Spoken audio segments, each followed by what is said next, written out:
सब तो हम लोग बात कर रहे थे इसके मैनेजमेंट ऑफ यूट्राइन प्रोलैप्स के बारे में। तो सबसे पहले एग्जामिनेशन में क्या करेंगे, एब्डोमिनल एग्जामिनेशन करेंगे। एब्डोमिनल एग्जामिनेशन पे क्या करना देखना है हमें, एक्सक्लूड करना है यानी मासेज या ऑर्गेनोमेगैली। कोई मासेज हैं या ऑर्गेनोमेगैली है जिसके कारण से ये यूट्रोवैजाइनल प्रोलैप्स हो रहा है या हो सकता है, तो हमने वो एक्सक्लूड करना है। अभी उसको डॉर्सल पोजीशन पे करोगे, डॉर्सल पोजीशन में क्या करोगे, उस पर उसको कहोगे बियर डाउन करने की, स्ट्रेन करने की या कफ करने की, जिस पे उसको यूट्राइन प्रोलैप्स फील होता था।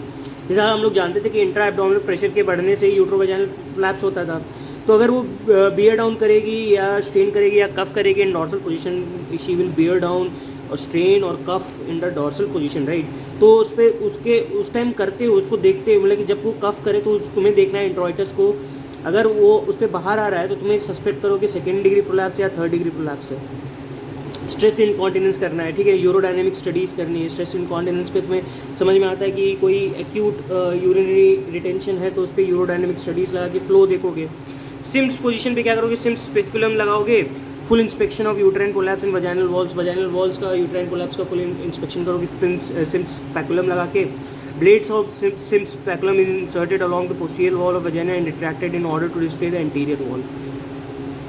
तो तुम इसको इंसर्ट करोगे along the posterior wall of vagina और रिट्रैक्ट करोगे in order to view the anterior wall. इसको रिट्रैक्ट ऐसे करोगे कि तुम्हारा एंटीरियर वॉल तुमने दिखने, बियर डाउन करने पे देखना है। बियर वजाइनल एग्जामिनेशन में size and position and comment between the adjacent adnexa, ठीक है, साइज पोजीशन देखना है, कमेंट करना है बिटवीन एडजेसेंट एडनेक्सा। देखो बेसिकली वजाइनल एग्जामिनेशन में क्या करते हैं, असेसमेंट ऑफ यूट्रस, ठीक है, ये सब छोड़ो, ये छोड़ दो, ये देखो क्या करोगे इसमें असेसमेंट ऑफ यूट्रस और एडनेक्सा का असेसमेंट करोगे, यूट्रस का, एडनेक्सा का।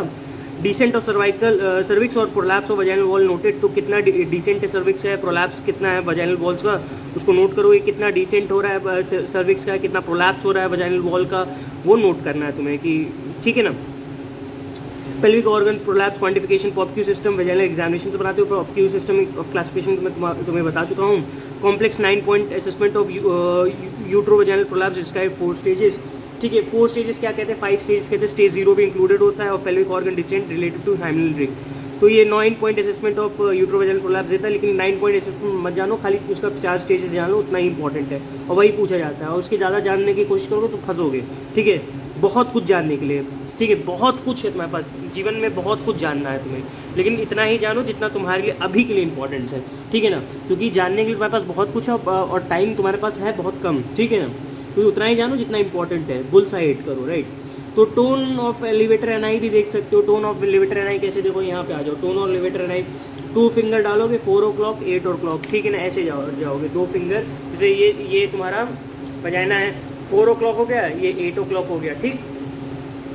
तो ask to squeeze feels the elevator ani is good, ठीक है ना। तो उसको फिर कहोगे कि जैसे वुमेन को कहोगे, जैसे हम लोग क्या करते हैं जब मेन क्या करते हैं, जैसे वुमेन को समझ नहीं होगी कि मैं क्या कहना चाह रहा हूँ। मेंस के लिए क्या करते हैं, जैसे हम लोग को यूरिनेट पास करना था तो हम लोग मसल्स को स्क्वीज करते हैं ना अपने, तो उसी तरह वुमेन को क्या होता है कि लिवेटर है वो क्या करती है, वो स्क्वीज कर सकती है। अभी तुम यहाँ पे तुमने ये जो उनका जो है सर्विक्स तुमने हाथ डाला, अंदर डाला, ठीक है, वाया लेविया मजेवरा, तो उसको कहोगे स्क्वीज़ करने के लिए। अगर स्क्वीज़ अच्छे से हो रहा है तो मतलब उसकी लिवेटर एनआई की जो टोन है अच्छी है, अगर नहीं अच्छे से स्क्वीज़ हो रहा है मतलब लिवेटर एनआई थोड़ी सी गड़बड़ है, ठीक है ना। तो इससे एक और एग्जामिनेशन हो सकता है। अभी बात करते हैं इसके ट्रीटमेंट के बारे में। ट्रीटमेंट में तुम्हें क्या करना है, सबसे पहली बात तो तुम्हें देखना है कि ये कॉम्बिनेशन ऑफ कंजर्वेटिव और सर्जिकल ट्रीटमेंट है। कंजर्वेटिव ट्रीटमेंट भी कर सकते हो, सर्जिकल ट्रीटमेंट भी कर सकते हो। Severity of the symptoms and suitability of the anaesthesia, तो कितनी सिम्टम्स हैं या सुटेबिलिटी क्या है एनेस्थीसिया की, कौन सा एनेस्थीसिया देना चाहिए, सीवियरिटी कितनी है सिम्टम्स की, उस हिसाब से तुमने मैनेजमेंट देखना है अपना। कंजर्वेटिव मैनेजमेंट में बेसिकली क्या करोगे, तुमने पेसरीज दे सकते हो, ठीक है ना। तो एक तो होता है पेसरीज दे सकते हो, पेसरीज में भी एक तो तुम्हारी पेसरीज हो गई, पेसरीज में भी सपोर्ट पेसरीज हो सकती है, use in female stage 1 stage 2 prolapse में सपोर्ट पेसरीज दे सकते हो, ठीक है ना। रिंग पेसरी हो सकती है। और एसिम्टोमेटिक पेशेंट्स, देखो कंजर्वेटिव मेजर्स किनको दोगे, एसिम्टोमेटिक पेशेंट्स को सबसे पहली बात दोगे as a temporary method in old patients prolapse in early pregnancy, ठीक है ना। बेसिकली क्या होता है, अर्ली प्रेगनेंसी में भी कभी कभार थोड़ा सा हो सकता है यूट्रस जो है बाहर आ जाए, प्रोलैप्स हो जाए हल्का सा, ठीक है। तो uterus prolapse in early pregnancy भी ये हो सकता है, ठीक है ना, ऐसा चांसेस कम है लेकिन होता है, तो उसको कैसे करेक्ट करो, उस टाइम पे रिंग पेसरीज डाल दो, पेसरीज डालो, कंजर्वेटिव मैनेजमेंट कर लो, ताकि वो एटलीस्ट अपनी प्रेगनेंसी पूरी वो ले जाए, ठीक है ना, पूरी जो प्रेगनेंसी होती है। मान लो उस टाइम पे तुमने ऑपरेट करते हो तो बच्चा बढ़ जाएगा, लेकिन अगर तुम रिंग पेसरी लगा के प्रेगनेंसी कंटिन्यू कर सकते हो तो तुम्हें करना चाहिए ना वो कंजर्वेटिव मैनेजमेट में। और कंजर्वेटिव मैनेजमेंट किस में करते हैं, जो पेशेंट एसिम्प्टोमेटिक है या बहुत ही ओल्ड पेशेंट है, अभी मान लो कि वो 75-80 साल की फीमेल आई है तुम्हारे पास, ठीक है, उनके अभी क्या है कि अब वो ऑपरेशन वो शी वोंट अफोर्ड, मतलब कि उनका बॉडी जो है, ठीक है, अफोर्डेबिलिटी की बात नहीं है यहाँ, बॉडी की अफोर्डेबिलिटी की मैं बात कर रहा हूँ कि मान लो कि सर्जरी के दौरान ब्लड लॉस ज़्यादा हो गया तो बंदी बहुत ही रिस्क में चली जाएगी, तो surgery of any kind in old patients is not justified, right. तो जस्टिफाई नहीं कर सकते क्योंकि उनके पास जितना, जैसे एक 40 साल की महिला में तो ऑब्वियसली सर्जिकल अप्रोच के लिए जाओगे, लेकिन जो एक 80 साल की महिला है उसके लिए तुम ऑब्वियसली कंजर्वेटिव मैनेजमेंट में जाओगे, बिकॉज तुम्हें पता है कि उनकी लाइफ अभी ज़्यादा है नहीं, ठीक है, ऑब्वियसली मैं गलत बात कह रहा हूँ लेकिन ये प्रैक्टिकल चीज़ है कि उनकी लाइफ अभी 5-6-10 साल जो उनको चलना है, ठीक है, मैक्सिमम टू मैक्सिमम, तो 5-10 साल के लिए भी उन पे मैं ऑपरेशन कर दे रहा हूँ and I will do such stuff जो जिनसे के कारण हो सकता है उनकी जो मोर्टेलिटी रेट है वो ज़्यादा हो, तो हम वो स्टेप नहीं लेंगे, हम उनके पेशेंट की भलाई के लिए सोचेंगे, ठीक है अभी 5-10 साल है, इससे इन लोग कंजर्वेटिव मैनेजमेंट से ठीक हो जाएगी तो कोई दिक्कत नहीं है अपने को, तो हम लोग कंजर्वेटिव मैनेजमेंट ट्राई कर देते हैं उस पर। तो पेसरीज में भी 2 तरह की पेसरीज होती है, एक सपोर्ट होता है जो कि रिंग पेसरी होती है, स्टेज 1 और 2 के लिए हम लोग यूज़ करते हैं, एक स्पेस फिलिंग पेसरी होता है, जो स्पेस फिलिंग पेसरी जो होता है हम लोग स्टेज 3-4 के लिए यूज़ करते हैं। और एक इसमें एक चीज़ और याद रख लो कि वजाइनल यूट्राइन सपोर्ट के लिए भी हम लोग कर सकते हैं, टिपिकल प्लास्टिक रिंग पेसरी लगा सकते हैं between posterior fornix and symphysis pubis और पोस्टीरियर फॉर्निक्स के बीच में हम लोग प्लास्टिक रिंग पेसरी लगा सकते हैं, राइट। और इस प्लास्टिक रिंग पेसरी को हमने हर 6 महीने पे रिप्लेस करना है, ठीक। अभी प्रिवेंशन और प्रोलैप्स, प्रिवेंट कैसे कर सकते हो प्रोलैप्स को, ठीक है ना, मानता हूँ थोड़े नोट्स थोड़े गंदे हैं लेकिन ठीक है, चलो देख लेना यार अपने हिसाब से, बहुत जगह मेरे को चीज़ें मॉडिफाई करनी पड़ी, ठीक है ना, according to the various books I read, various teachers I listened, तो उनसे क्या हुआ कि मेरे को थोड़ा सा और डिफरेंट पर्सपेक्टिव मिला, और जितना डिफरेंट पर्सपेक्टिव मेरे को मिलता चला गया मैं इस कॉपी में लिखता गया उसको, ठीक है ना। तो एक कंप्लीट नोट्स का देखो, मेरे को ये नोट्स बनाने मतलब मान लो कि अप्रॉक्सीमेटली 6-7 दिन लगे होंगे कम्प्लीटली, तुम्हें ये 2 नोट्स तुम्हें एक दिन में मिल रहा है तो एनीवेज तुम्हारा ही फायदा है, ठीक है ना। तो प्रिवेंशन ऑफ प्रोलैप्स कैसे करेंगे, फिजियोथेरेपी करके, एंटीनेटल या पोस्टनेटल हम लोग फिजियोथेरेपी करानी है, बार बार उसको मतलब कि मसल्स को तुमने बार बार फिजियोथेरेपी करा के उनको मजबूत कराना है ऑब्वियसली, और HRT देना है पोस्ट मेनोपॉजल, जैसे कि हम लोग जानते हैं ईस्ट्रोजन जो होता है, ईस्ट्रोजन अगर वो ना मिले तो कोलाजन का डिग्रेडेशन होना चालू हो जाएगा, डीजनरेशन डिग्रेडेशन ऑफ कोलाजन, तो हमने HRT देनी है पोस्ट मेनोपॉजल मूवमेंट और अनीमिया करेक्ट करना है, ठीक। नेक्स्ट हम लोग बात करेंगे इसमें पेल्विक स्ट्रेंथनिंग ऑपरेशन, मतलब कि कैसे पेल्विक की स्ट्रेंथनिंग कर सकते हो। पेल्विक स्ट्रेंथनिंग वही फिजियोथेरेपी से, obviously physiotherapist use directed muscles exercises, directed muscles exercises वो कराएगा, वेटेड वजाइनल कोन्स, ठीक है, वजाइनल कोन्स के साथ electrical stimulation of pelvic floor muscles, electrical stimulation कराएगा पेल्विक फ्लोर मसल्स का। सर्जिकल रिपेयर की मैं बात करता हूँ, सर्जिकल रिपेयर में बहुत सारे सर्जिकल रिपेयर्स हैं और तुम्हें आना चाहिए सर्जिकल रिपेयर, ठीक है, इंपॉर्टेंट है और आता भी है, ठीक है। तो तुमने देखना है कि सबसे पहले तो तुमने इसमें साइट स्पेसिफिक सर्जरीज करानी है, ठीक है ना, कैसी सर्जरी करानी है, साइट स्पेसिफिक, कैसा साइट है उस हिसाब से तुम्हें स्पेसिफिक सर्जरीज यहाँ पे लेनी है, ठीक है, साइट स्पेसिफिक सर्जरीज होती है। इसके अलावा तुमने जानना है कि साइट स्पेसिफिक सर्जरी हो गई, और एक सेकेंड, जस्ट अ सेकेंड, हाँ ठीक है, साइट स्पेसिफिक सर्जरी अभी दिख रहा है तुम लोग को, क्लियर है ना, शायद से आई गेस में क्लियर ही होगा ऑब्वियसली। साइट स्पेसिफिक रिपेयर होता है और fitness sexual activity surgeon preference accordingly, ठीक है, जैसा साइट होगा उस हिसाब से स्पेसिफिक तुम रिपेयर करोगे, और फिटनेस सेक्सुअल एक्टिविटी और सर्जन प्रेफरेंस हम लोग करना है, सर्जन का प्रेफरेंस के अकॉर्डिंगली फिटनेस, महिला की फिटनेस कैसी है, सेक्सुअल एक्टिविटी कैसी है महिला की, उस हिसाब से तुम लोग सर्जरीज परफॉर्म करोगे। अभी देखो हम लोग क्या करते हैं, बेसिकली क्या होता है कि ये एंटीरियर रिपेयर और पोस्टीरियर रिपेयर, जो एंटीरियर रिपेयर कॉल्पोग्राफी या पोस्टीरियर कॉर्पोपेनियोग्राफी, ये हम लोग फॉलो करते हैं vaginal hysterectomy with pelvic floor repair, तो ये बेसिकली पेल्विक फ्लोर रिपेयर है, ठीक है ना, एक तरीके का। तो एंटीरियर रिपेयर को हम लोग क्या कहते हैं, कॉल्पोग्राफी कहते हैं। तो हम लोग क्या करते हैं एंटीरियर रिपेयर में, repair the facial defects, repair the facial defects in anterior vaginal wall and remove the expanse vaginal skin. हमने फेशियल डिफेक्ट्स मतलब कि रिपेयर किए जो कि एंटीरियर वजाइनल वॉल पे थे, और रिमूव किया एक्सेस वजाइनल स्किन को, एक्सेस वजाइनल स्किन को वहाँ से रिमूव कर लिया, ठीक है। रिपेयर कर लिया फेशियल डिफेक्ट्स को in the anterior vaginal wall में जितने भी तुम्हारे फेशियल डिफेक्ट्स थे उनको रिपेयर किया। देखो एंटीरियर वजाइनल वॉल हो गया, एक पोस्टीरियर वजाइनल वॉल होता है। एंटीरियर वजाइनल वॉल में जितने फेशियल डिफेक्ट्स तुम्हारे आ रहे थे, जितनी फेशिया वेशिया के कारण से आ रहे थे, और उसको रिपेयर किया और एक्सेस वजाइनल स्किन को रिमूव कर लिया। जो वजाइनल स्किन थी, जो एक्सेस में वजाइनल स्किन थी वहाँ पे, उसको रिमूव कर लिया और फेशियल डिफेक्ट को हमने रिपेयर कर दिया। रिपेयर द फेशियल डिफेक्ट और remove the excess vaginal skin, excess vaginal skin को हमने रिमूव कर लिया, राइट। पोस्टीरियर कॉल्पोपेरिनियोग्राफी में क्या करना है, पोस्टीरियर वॉल का प्रोलैप्स हो जाता है, ठीक है। तो क्या होता है बेसिकली, पोस्टीरियर वॉल का प्रोलैप्स हुआ तो रिमूवल और repair of recto vaginal fascial defect. तो यहाँ पे रेक्टो वजाइनल फेशियल डिफेक्ट का रिपेयर कर दिया है। Approximation of levator ani muscles, approximate किया लिवेटर एनाई मसल्स को medially to support the rectum, ठीक है। बेसिकली पोस्टीरियर कॉल्पोपेरिनियोग्राफी में हम लोग क्या करना है कि पोस्टीरियर वॉल का जो प्रोलैप्स है उसको रिपेयर करना है। रेक्टो वजाइनल फेशियल जो डिफेक्ट होता है, रेक्टो वजाइनल मतलब कि रेक्टम और वजाइनल के बीच में जो फेशियल डिफेक्ट है उसको रिपेयर करना है। अप्रॉक्सीमेट करना है किसका, लिवेटर एनाई मसल्स का, और medially to support the rectum, और मतलब कि अप्रॉक्सीमेट करोगे लिवेटर एनाई मसल का मीडियली तो सपोर्ट करने के लिए। Supports of excess, removal of excess vaginal skin, और रिमूव करना है हमने एक्सेस वजाइनल स्किन को, ठीक है ना।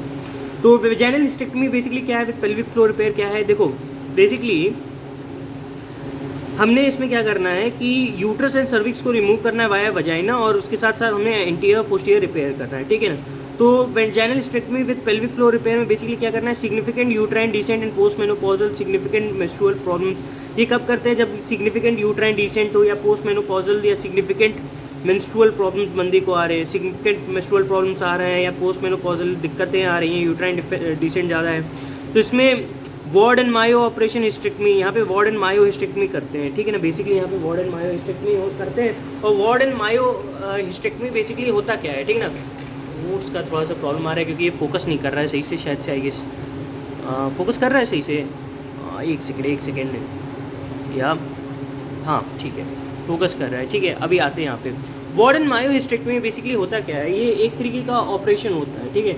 Is operation for removal of the uterus along with the repair of combined anterior posterior and central compartments of defect in case of uterovaginal prolapse, ठीक है ना। बेसिकली हम लोग यूट्रस करते हैं, यूट्रस का जो है रिमूवल करते हैं, और anterior posterior central compartments of defect को in the cases of uterovaginal prolapse को हम लोग रिपेयर करते हैं, राइट। यही चीज़ है वार्ड एंड मायो हिस्टेक्टमी के बारे में।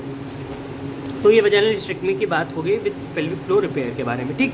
अभी क्या करते हैं इसी में कि फिर से क्या करेंगे, रीपोजिशन करेंगे ब्लैडर और रेक्टम का। हम लोग को रीपोजिशन करना है ब्लैडर एंड रेक्टम का, जिसमें क्या होता है, wall closure done, anterior colporrhaphy done, और पोस्टीरियर कॉल्पोपेरिनियोग्राफी जो हमने करनी है, राइट। नेक्स्ट हम लोग बात करते हैं मैनचेस्टर और फोदरगिल रिपेयर की। तो मैनचेस्टर और फोदरगिल रिपेयर पहले तो यहाँ से जान लो, और बाकी इसके बाद जो अगर बचेगा तो मैं इधर बता दूंगा। मैनचेस्टर फोदरगिल ऑपरेशन होता क्या है बेसिकली, समझो। तो when the women is of less than 40 years of age, अगर जब महिला जो तुम्हारी हो वो 40 साल से कम की हो, और उसको बच्चा नहीं चाहिए हो फ्यूचर में, बच्चा तो उसको नहीं चाहिए होगा, अभी 40 साल से कम की है, हो सकता है बच्चा चाहिए हो सकता है ना चाहिए हो। तो अगर बच्चा नहीं चाहिए हो तो उसको हम लोग तो ये ऑपरेशन करते हैं। But she wants her menstrual function in future, लेकिन बच्चा नहीं चाहिए, लेकिन उसके जो मेंस्ट्रुअल फंक्शन, कोई भी महिला के लिए सबसे, अगर तुम कोई भी लड़की जो ये वीडियो देख रही है, या कोई भी lady who is watching this video, any one of you want जो मेंस्ट्रुअल साइकिल, देखो मेंस्ट्रुअल साइकिल फॉर यू हो सकता है कि हमें लड़कों को नहीं समझ में आए कि what is the importance of menstrual cycle, right. हमें लगता है ये तो खराबी चीज़ है, ऑब्वियसली महीने के अंत में एक बार ब्लीडिंग हो रही है, दर्द हो रहा है, तो क्या इसका फ़ायदा है, ठीक है। मिडल स्पर्स पेन जो भी हो रहा है इनको, ठीक है, जो भी चीज़ें हैं ये कोई भी ख़राब बात ही होगी, तो ऑब्वियसली हम तो चाहेंगे कि हाँ ठीक है मेंस्ट्रुअल साइकिल बंद आ रही है तो उनके लिए अच्छी बात होगी, हमें ही समझ में आएगा। लेकिन according to one of our distinguished professors, ठीक है, बहुत ही डिस्टिंग्विश्ड प्रोफेसर हैं, she is very senior professor, she said to us it is very important for the women to have menstrual cycles, right. अगर उनको मेंस्ट्रुअल साइकिल नहीं हो रहा है तो उनकी लाइफ में उनको एक साइकोलॉजिकल वो होता है कि मेरी कुछ लाइफ में मिसिंग है। और अगर तुम 40 साल से पहले, जैसे मेनोपॉज के बाद ये तो नॉर्मल सी चीज़ है, लेकिन 40 साल से पहले अगर किसी वुमेन का आप मेंस्ट्रुअल साइकिल बंद कर देते हो, it's very very very I think psychologically impactful for them as well as for the doctor, right.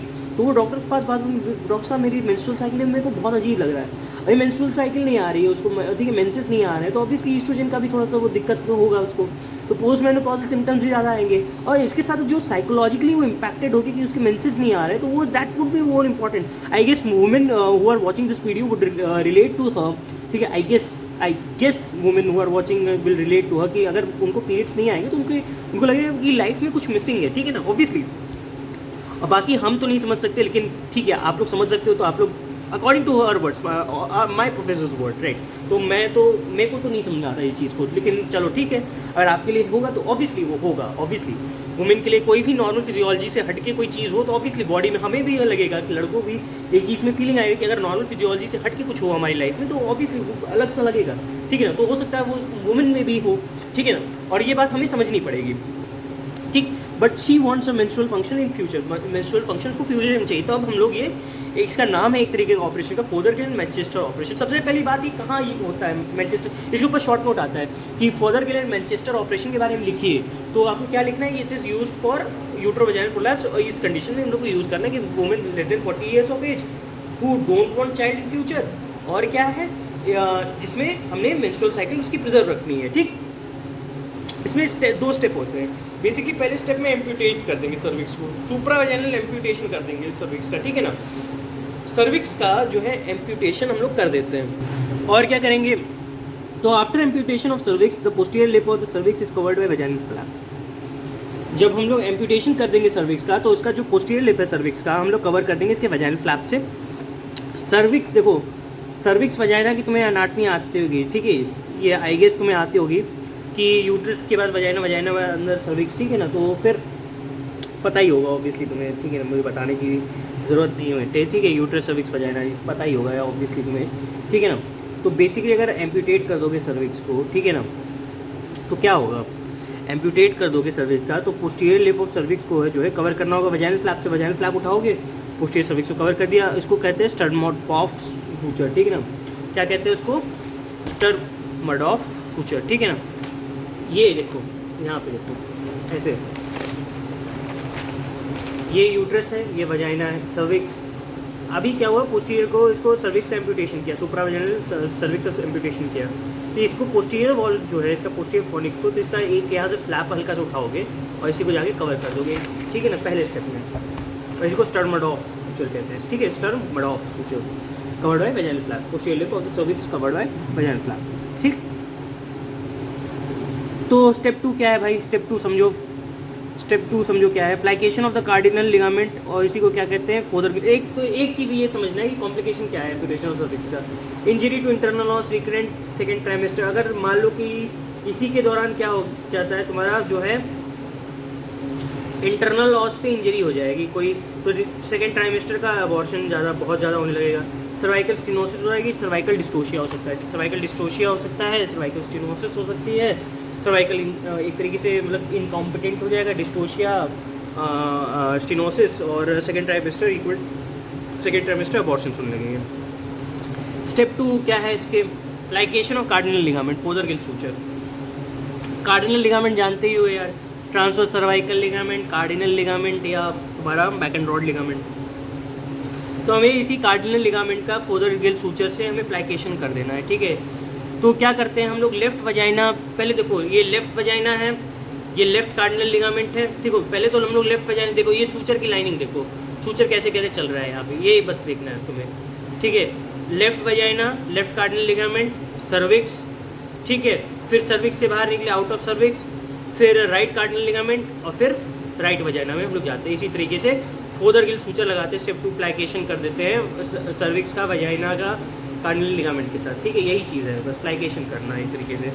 और मैनचेस्टर फोदरगिल रिपेयर के बारे में अब यहाँ भी थोड़ी बात कर लेंगे, तो प्रिजर्व द यूट्रस, तो यहाँ पे बेसिकली हमको यूट्रस को प्रिजर्व करना है, जिसकी मैं बात की थी यंग पेशेंट्स में करते हैं, तो यहाँ पे एंटीरियर पोस्टीरियर कोल्पोपेनियल और अभी पार्शियल एम्प्यूटेशन हम लोग करते हैं सर्विक्स का, elongated and collapse of approximation of transverse cervical ligaments in middle line for support, तो अप्रॉक्सीमेट करते हैं ट्रांसवर्स सर्वाइकल लिगामेंट का इन मिड लाइन टू, मतलब कि approximate for the support.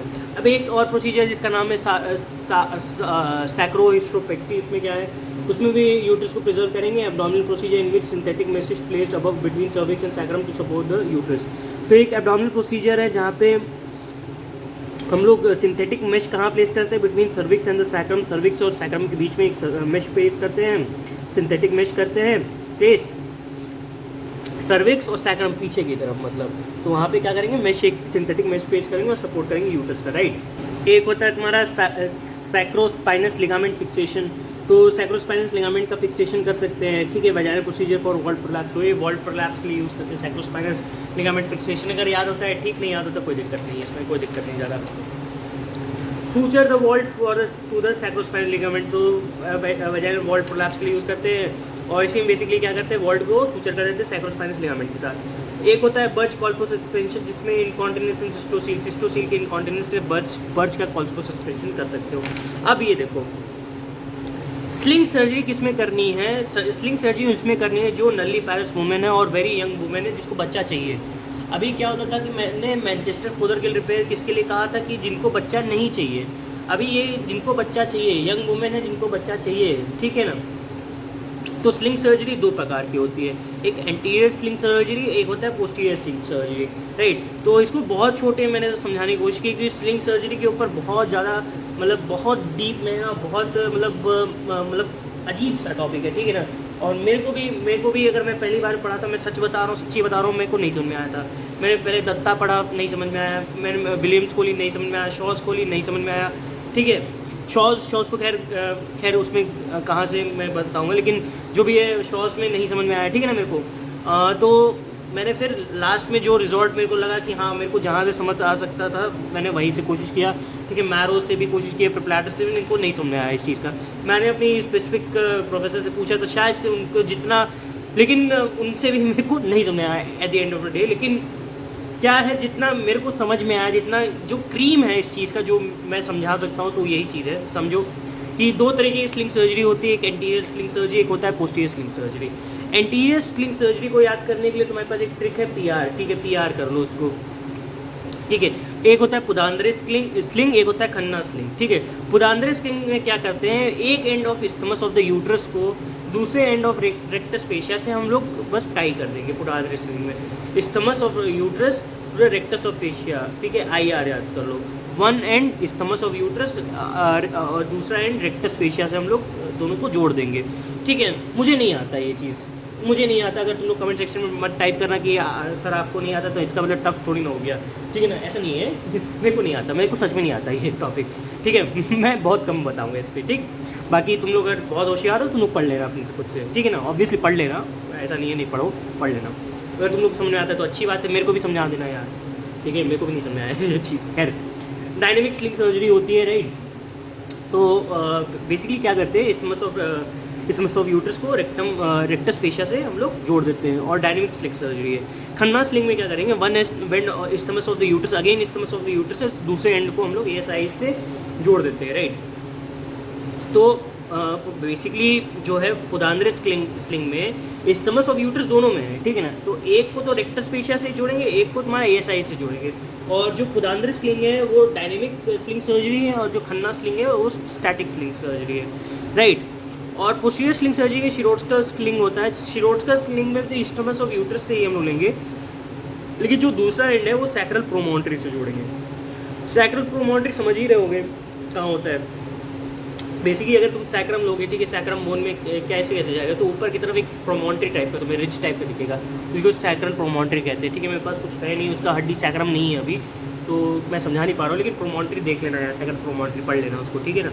Sling surgery कोई पूछता नहीं है तुमसे, ठीक है। यूजी लेवल पे कोई नहीं पूछता, पीजी लेवल में ऑफकोर्स आता है, इंपॉर्टेंट है नहीं उतना, ठीक है ना। बस इसका नाम पता होना चाहिए, पुदांद्रे स्लिंग, शिरोडस्कर स्लिंग, ठीक है, खन्ना स्लिंग। अगर तुम्हें लिखने को आ जाए तो इतना अगर लिख दोगे ना तो एग्जाम में more than enough, more than happy, ठीक है ना। He will be really happy for your performance, ठीक है। इतना भी लोगों को नहीं आता, ठीक है ना, इतना भी नहीं आता।